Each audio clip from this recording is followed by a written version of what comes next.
Welcome back to Celebrity Radio. It's Alex Belfield talking to some of my favourite people and some of the most talented stars. And a man who's shot to fame since 2010 and appeared on the Jonathan Ross Show just a few weeks ago is Romesh Ranganathan. How are you? Hello, mate. I'm very well. How are you? Yeah, I'm delicious, thank you. And all the better for talking to you. It's not going bad, your career, at the moment, is it? Well, just very grateful for positive discrimination, mate. It's really helped my career out, do you know what I mean? So, as long as I am available to tick any box that's required, mate. Do you know what I mean? So, have you thought of working at the BBC? I think you'd do very well. You'll be director of the Trust by lunchtime, won't you? Well, I'm Asian with a lazy eye, so I feel like it's sort of... What about being gay? Could you tick that box? Well, I'd be willing to if it meant more exposure. So, do you know what I mean?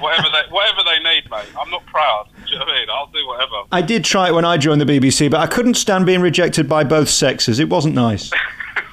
Hey, listen, your career's going so well, and what's interesting, your first tour, which did incredibly well, was Rome Wasn't Built in a Day, but it was. I mean, literally overnight, you were selling out theatres. How is that possible? Well, it might look like it's overnight, but it wasn't. You know, it's very kind of you to say, and like I am happy with the tour and stuff. But you know, you have to do. I still did all the thing where, you know, I was teaching and then started doing stand up, and then made the move to like go full time doing stand up, and it was a struggle, man. Like, we were struggling, and you know, I sort of left the job that was very stable. You know, teaching is one of the most stable and sort of reliable things you can do, and going into comedy was a risk. And like, you know, for a while we really struggled. I wasn't able to pay the bills and stuff. So like, luckily, my wife was pretty understanding about it. She was happy to support my vanity project. But if she'd have turned around and gone, I don't think we can do this anymore, then you know, we had a really embarrassing situation where like basically I couldn't afford the road tax on my car.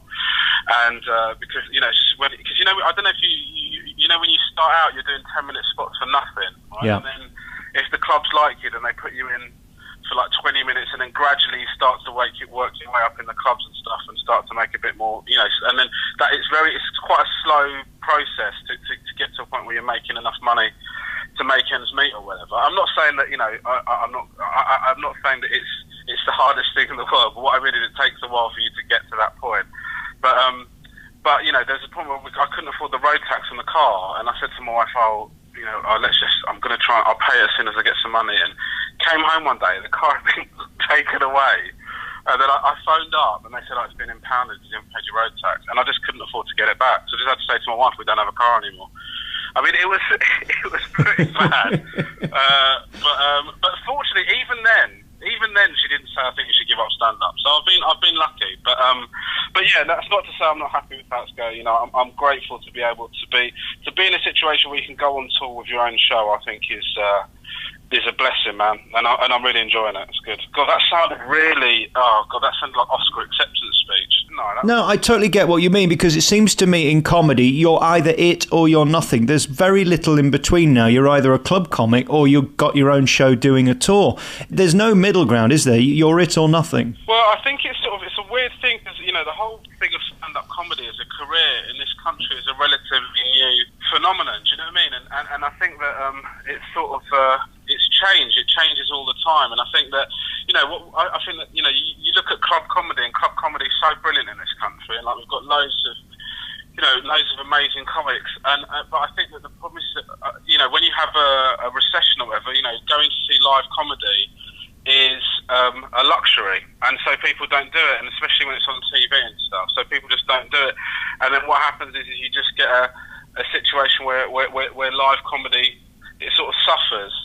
And I think that's a shame, but it's just how it is. But it feels like it's sort of turning around now. Do you know what I mean? It's sort of, the clubs are fuller and stuff. And no, you know, fingers crossed it will be going on. But the problem is that when people don't have a lot of money, that's the other issue, is they don't want to take a risk on anyone. Do you know what I mean? So like, you know, when you have a choice of watching a show, they want to watch somebody they've seen on something. Whereas there's so many amazing comics that maybe you haven't seen, and it's worth taking a punt on. You know, but the thing is, you know, there's a lot of nice comedy clubs like where you can pay £10 and they put on 4 comics, and even if you don't like one of them, there's going to be someone that you think is brilliant, or 2 or 3 of them that you think are brilliant. So it is worth taking a risk. But the problem is that when you haven't got a lot of money, you want to sort of put your money. You don't want to take a risk, do you? You want to take a safe bet of going and seeing someone you know. And there's nothing better than that feeling of seeing three complete dopes who are bores and then finding one gem that you know you're going to love for the rest of your life. I mean, that's the joy of a comedy club. Amazing.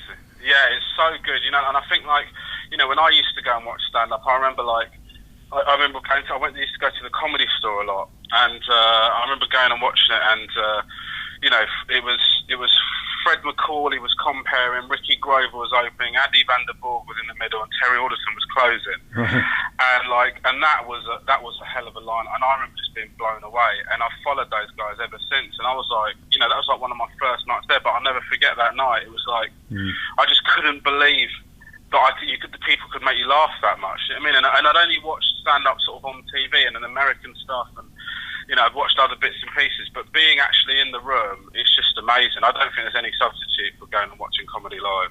What I'm amazed about your act particularly is how relaxed you look and unaffected you are by the room you're in or the audience you're performing to. How long did it take you to get that confidence, or is that an act in itself, looking so confident? I've only relatively recently stopped getting cripplingly nervous before I go on. I mean, for the first, I don't know, 2 years or whatever, I got really sort of get really nervous before going on, like really, you know, horribly so. I think like everyone does. But I think that a part of it is just, I think I'm helped by just my demeanour. Do you know what I mean? I have a face that looks indifferent to everything. You should put that on a poster. I have a voice that sounds indifferent to everything. You know, so those sort of things give the illusion of maybe greater calm than what's going on beneath the surface. Yeah. And then you find yourself one day on Jonathan Ross's couch, and now you're in a whole new territory where you're not working to your comedy script. You can't be ramming in your gags every 2 seconds. You've got to be you. Is that unnerving or is that thrilling? With my stand-up, you know, and I think a lot of people are like this. When you're doing stand-up, you're trying to be yourself as much as possible. When you start off, you can't be yourself because you have to learn how to do it. And then gradually, as you go on, it takes years and years and years. But, you know, Louis C.K. said, for like the first 10 years of him doing it, he didn't have a clue what he was doing. Do you know what I mean? Yeah. Which is, I think it's definitely exaggeration. That's incredible. But I think that, you know, you hope that as your stand-up develops, what you're doing on stage is closer and closer. For me, I want it to be as close to me off stage as possible. And so when you get a situation where you're just required to be yourself, I think it's good. It's exciting. You know, it's nice. You know what I mean? It's the only thing, you know. Obviously, with being on someone like Jonathan Ross, it's not a comedy show. It's a big show. Right, and a very different audience to the ones in the club as well. Yeah, and then you always just what I was worried about, to be honest with you, my main worry was I was on with like Matt Lucas, Paddy McGuinness, and Jennifer Saunders. Oh, wow. 3 people who are like mega, and I was just thinking it's just going to look like I've won a competition being on a show with these people. You know what I mean? I'm just going to wander out there and go, do you know what, mate? You know what? I've heard of political correctness, but now they're pushing it too far. I think it's got some random dude to appear with these guys. Do you know what I mean? So, but it was fun. You know, Jonathan was really nice to me, and you know, he's a real support. Like the great thing about him is he's a really big supporter of sort of bringing through. You know, he loves comedy and he likes bringing through new comedians. Yeah. So, you know, that's the reason I was lucky enough to be asked to do the show, and I'm very grateful to him for it. And of course, that's the legacy of those great chat shows in America, that they started off so many comedians like you. Is it odd, though, when somebody like Ross knows who you are before you introduce yourself? That's got to be a bit strange. It's mind-blowing. You know, it's mental, you know, and it's really, I've never, you know, it's just, you don't realise it, you know, and sometimes it's a bit surreal. You know, you sort of think, there's lots of surreal moments. It's like, you know, I watched like Mock the Week and Live at the Apollo, and like, I was a massive fan of those shows, and then when you end up going and doing them, you do have to sort of think, yeah, you sort of have to stop thinking about how bonkers it is, because if you do, you get so nervous that you can't do it. Do you know what I mean? But yeah. It is, you know, if somebody like Jonathan Ross knows who you are, it's weird. It is weird. So yeah, you just have to sort of deal with it. But my problem is I'm normally quite a calm person, but with people like that, I get very sort of, I end up sort of making a fool of myself. I don't know if you have this problem, but whenever I meet people that I sort of know, you know, from being famous, or I like what they do or whatever, I end up making an idiot of myself. You know, one of the things with Jonathan Ross is I'm a massive hip hop fan. Right. And like, you know, when he had his show years ago, he was a massive supporter of hip hop, and he was like, I think he was like, he put on Public Enemy on his show years ago, and I remember being blown away by the fact that he would have Public Enemy on like a mainstream entertainment show, and I remember thinking, it's incredible. The way I just told you that was a lot more eloquent than the way I described it to him when I said it. I just think it's so incredible. When you put a Public Enemy, it's so amazing. I just so great. Thank you. Oh my God, it's so good. Awful. Listen, I once had it. I was in a spa with Sue Pollard. I'm not even going to go into what happened. It can be very embarrassing when you meet your heroes. Oh, of course, yeah, totally. What are the rules about your comedy with the current Miss Ranganathan now? Are you allowed to give to a certain percentage, or are there rules about what you can or can't talk about? For me personally, I'll talk about anything really. Like, I mean, sometimes, to be honest with you, I sometimes worry that I give away too. You know, for example, I mean, it's everything I say is true. You know, it all comes from truth or whatever. So it is all real, and I don't normally think there's nothing that I wouldn't talk about. I don't think. I do have certain things, like there's certain things if I don't talk about something because I don't find it interesting, I wouldn't want to talk about it. Just not because of a self-censorship thing, just because I don't find it interesting to talk about that. But I remember doing this bit about like my brother's wife's baby had like a bit of a cone head when he was born. And sort of, I did a bit about. I sort of just told that story about the reaction you have when you go into the hospital, and and I didn't know that he was going to have a cone head. And I remember like sort of just coming up with that bit, and I went to do some new material night. My brother and his wife were there, and I did that bit. And then I just realised I've just gone up on stage. I didn't even check with them beforehand. Just went up on stage and just shared this story about their beloved child. Like, thankfully, they were right about it. Really, they sort of, my family and friends have sort of accepted that anything that happens could be thrown up on stage, so they're pretty good about it.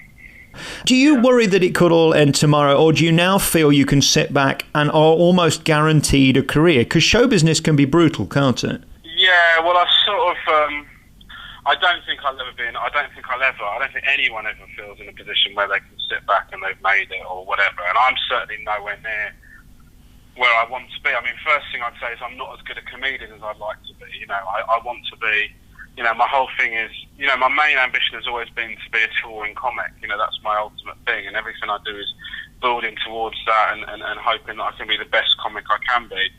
But I think that, it's not, I'm not as worried about, my ultimate dream was to make a living from stand-up comedy, and I'm currently doing that, so that's amazing.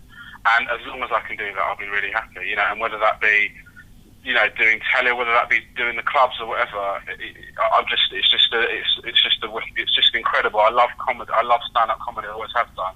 So for that to be paying the bills, still blows my mind, you know what I mean? The fact that I can pay the bills through doing comedy, it's amazing. I'm very grateful. The touring bit's fascinating, though. What is it? You have a predilection toward Premier Inns or something? Well, why do you want to be on the road? I don't know. There's something about going and doing a show and having a really nice time, and then contrasting that with the bleakness of sitting in a travel lodge on your own. By yourself. There's something so addictive about that, isn't it? What is it? You and a ginster's pasty, is it, or something? Yeah, I think that's what it must have been. Just want to eat really unhealthily in different service stations. That's kind of my ambition. No, I just love doing the tour's great. It's good fun. It's really exciting, and it's not going to be a problem this autumn because you're going on tour with Susie Ruffell through the summer, and this is going to be a double header. This is quite rare. I mean, you don't often get to see two comedians of your caliber on the same bill. Why did you decide to do that? Because I guess you only get 50% of the money. Yeah, well, that's true. I mean, I'm trying to figure out a way of cheating Susie out of it, but it's not worked out. It is being split, 50-50. And it's just, to be honest with you, I've not been out. I mean, I've been out on tour before, but only as support. I did support for Sean Walsh for a long time, and it was just Susie is somebody that I really get on with, and we just decided it'd be a nice sort of way to travel the country for our first time. Do you know what I mean? And so, and also we thought it's a good. The other thing we thought is that we're so different. It's quite a nice thing for the audience as well. But you wouldn't want to have a double header of two people that are sort of the same act or similar acts, you know what I mean? So, it's a bit much, but because we're so different, Susie's show is very uplifting, she's a very positive person, so you have that, and then once your self-esteem is really high and you feel good about things, I come along and Ruin it. And deconstruct that completely, yeah. Destroy every bit of optimism. Yeah, exactly. And just meet mates, and it's just good fun. It's just enjoyable. I was also thinking, going back to bring this interview full circle to the beginning of our interview, I mean, have you thought of getting a government grant, the pair of you? Because, I mean, between you, I mean, you're ticking a lot of boxes. Oh, it's incredible. Do you know what I mean? I think we've got to be the most politically correct tour in the country. I don't know why we didn't stick that on the tour poster. A lesbian and an Asian. It's amazing.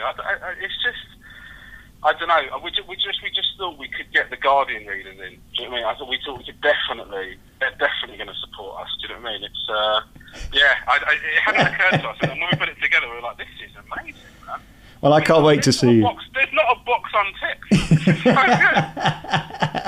I love it. Hey, Romesh, great to talk to you. Susie Ruffle and yourself will be on tour through 2015. I'm going to come and see you. Two amazing acts, and I'm so pleased it's going so well for you.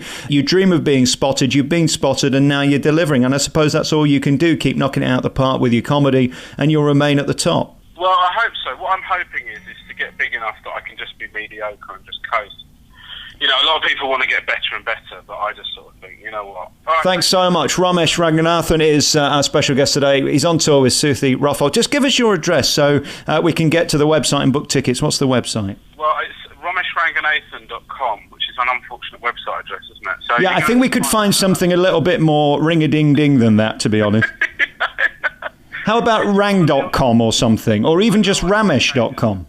I should change it to that or something. But if you go to my Twitter, Romesh Ranga, I normally put all the dates up on there.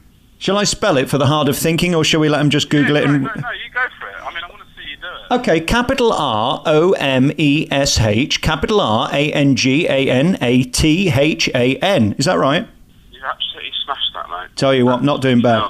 I should put him for a pay rise. Hey, great to talk to you. Romesh is on tour with Susie through the rest of the year. Good to talk to you, mate. You too. Thanks, mate. Cheers. Bye.